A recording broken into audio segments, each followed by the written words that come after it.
მე რადგან ვახსენე ქართული ოცნების პოლიტსაბჭოს განცხადება, მოდი ბატონსა თქვენი შეფასებით მინდა დავიწყოთ, არწმუნებული ვარ გაეცანით აი ამ განცხადებასაც, რა გამოიკითხეთ თქვენ ამ განცხადებაში?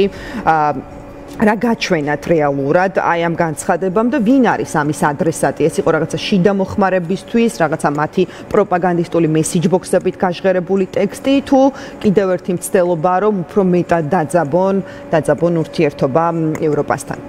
ხო, საღამოშვიდობის ეს განცხადება ადასტურებს მხოლოდ ერთ რაღაცას, რომ საქართველოს დღეს დე-ფაქტო უკვე დაკარგული აქვს სუვერენიტეტი. ანუ აი ყველაფერი პირიქით არის, რასაც ისინი ვითომ იცავენ და ვისგანაც იცავენ. სინამდვილეში ჩვენ რო ყავდეს ცუდი, მაგრამ ეროვნული ხელისუფლება, ხო? აი ძალა, რომელიც არ მოგწონს, თუნდაც ავტორიტარული ძალა.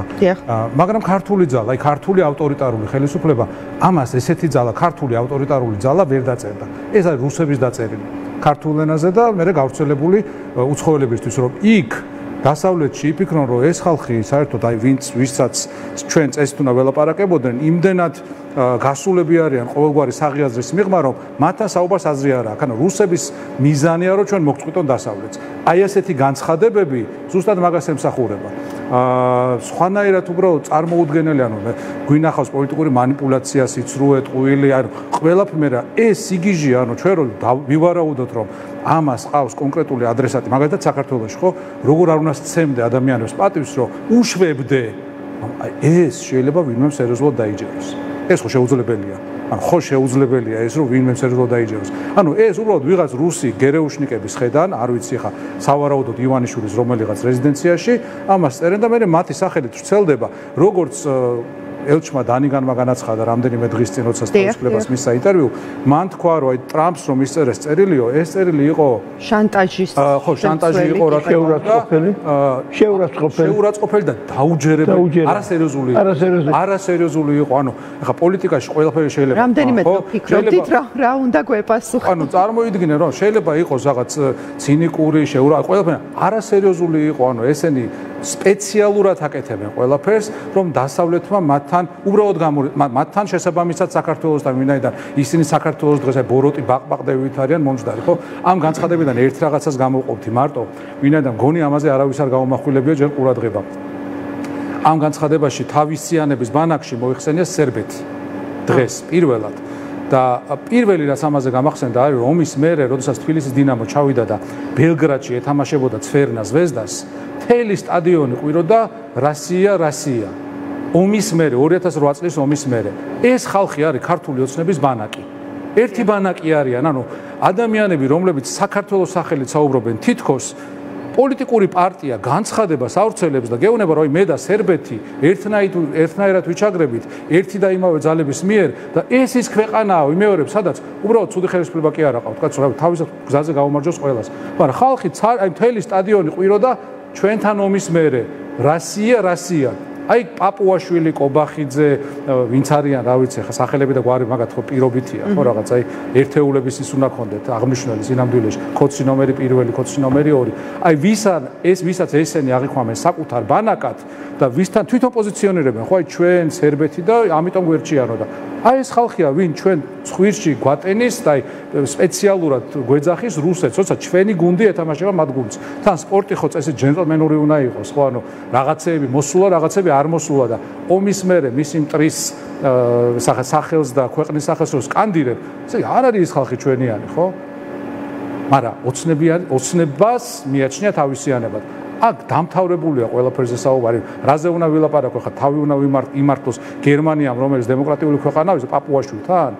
ანუ გერმანია ნანობს იმას, რომ პაპუაშვილს CV-ში უწერია, რომ იქ სწავლობდა და საერთოდ გერმანიის განათლების სისტემას გადასახედი აქვს ძალიან ბევრი. ამას ბევრი ფიქრობს, აი როგორ მოხდა, რომ ფორმალურად რა 3-4 კაცმა რომ მიიღო განათლება და არც ერთი მათგანი რო სწორი ხდება განსაკუთრებით. ხო, რაღაცას გაუგებია. არა მხოლოდ სწორზე არ დგას, არამედ შეგნებულად თხემით ტერფამდე იცავს ანტიდემოკრატიულ, ანტიდასავლურ და რუსულ პოზიციას. დიახ, ბატონსა, ამ ნაწილზე ვიცი რომ გსურთ გვითხრათ.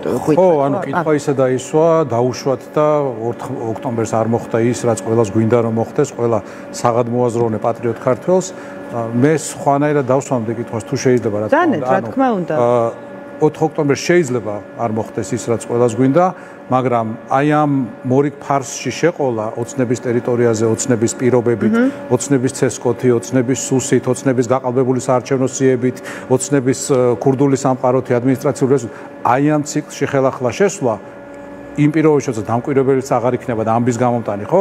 აი ეკი გარანტირებულად მოიტანს უდიდეს იმედგაცრუებას. ანუ აქ არის შანსი და აქ არის გარანტირებული იმედგაცრუება. კი ბატონო. ბატონო, აი აქვე გკითხავთ მაშინ, აი დაუშვათ 4 ოქტომბერსაც, როგორც არის ამის სურველი და მგზაობა, მართლაც არ ვიცი.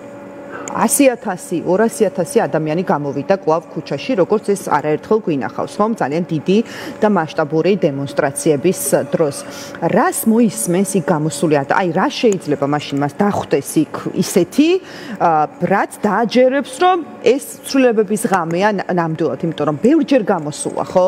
10,000 ადამიანი ქუჩაში და თქვათ რომ ამას ივანიშვილის სახლში არ გაუშვი. ანუ აი რა უნდა იყოს მაშინ განსხვავებული? პირველ რიგში ხო, რთული კითხვა, იმიტომ არის რომ სინამდვილეში ამაზე ბევრჯერ გვისაუბრია. პირველი რაც ივანიშვილმა მოახერხა არის დააკომპლექსა საზოგადოების მნიშვნელოვანი ნაწილი იმით რომ იქ არ უნდა იყვნენ პოლიტიკოსები. და პოლიტიკოსები თუ არ არიან, მაშინ იქ 300,000 და 500,000 კაციც რო იყოს, თითქოს არ აქვს აი მუზარმაზარ ლოკომოტივი არ ყავს სამატარებლოს, ხო? პოლიტიკოსი საჭიროა, ჩვენ ზოგი მოგწონს, ზოგი არ მოგწონს, შეიძლება არც ერთი არ მოგწონდეს, მაგრამ მაინც ის არის პოლიტიკური ცვლილების ინსტრუმენტი.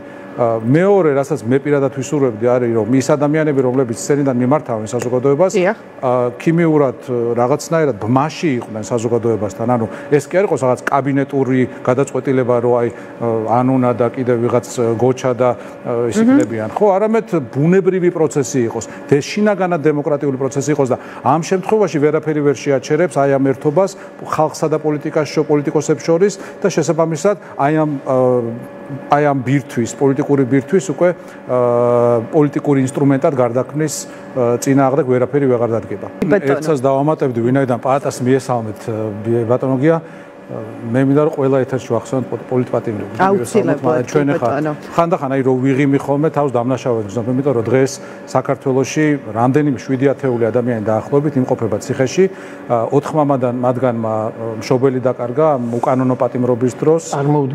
დღეს თითქმის თელი დღე იქ ვიყავი და მინდა კიდევ განსაკუთრებით მივესალმო ზურა ჯაფარიძეს და ეს უნდა გვახსოვდეს, ანუ ჩვენ კიდე გვაქვს იმის ფუფუნება, რომ რაღაცაზე გავიღიმოთ და ადამიანები არაფრის გამო განსაკუთრებით ეს პოლიტიკოსები ხო ცრუმოწმეები განსაკუთრებით არა ყველა აბსოლუტურად ზოგი ცრუმოწმით ზოგი რაღაც შუბლის ზავგაწყვეტილი მოსამართლის განაჩენით ზოგი უბრალოდ ივანიშვილის დავალებით და წულუკიანის გამოისობით არაფრის გამო შედან ციხეში და ჩვენ აი ვიმეორებ რა მე გამქრალი მაქვს საერთოდ სიხარულის განცდა სიხარულისადმი ტოლვაც აღარ მინდა არც გართობა არც აი არაფერი გარდა იმ სულ ამაზე მეფიქრება წვები ვიღვიძებ ამაზე მეფიქრება რომ ადამიანები დღეს ტყუილად არაფრის გამო იმიტომ რომ ვიღაცეებს ერთმანეთთან 300 მილიონი აქვს ჩასატანი ვიღაცეებს რუსეთთან აქვს ანგარიში გასასწორებელი ვიღაცეები ამ წერილებს წერენ რაღაც სიგიჟეებს წერენ და ამაზე თუ ლაპარაკობ ხარ ციხეში.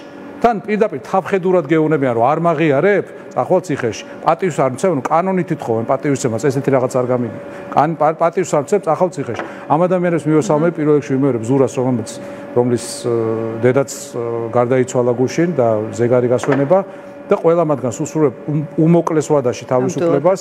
ყველაზე გვიან აი მართლა აი 4 ოქტომბერს და ჩვენ თავისმართლების რეჟიმში არ უნდა ვიყოთ ახლა პირველი სტუდიაში ვარ და ჩვენ გარდა იმისა რომ უნდა გვახსოვდეს რომ ლექსო ლაშქავარავა მოკლეს, ანუ მათ მიერ ორგანიზებული სიკვდილის დაჯგუფებები იყვნენ, რომელმაც 55 ჟურნალისტი მართლა მიასიკვდილა ლამს და რაც თავარია ლექსო ლაშქარავას გვამი გაიტაცეს, ანუ როდესაც საუბრობთ ადამიანობაზე, გვამი გაიტაცეს.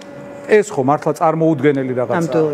ჩვენ ამ ხალხს ვესაუბრებით და ამ ხალხის წინააღმდეგ ამ მათგან გვიწევს რომელიც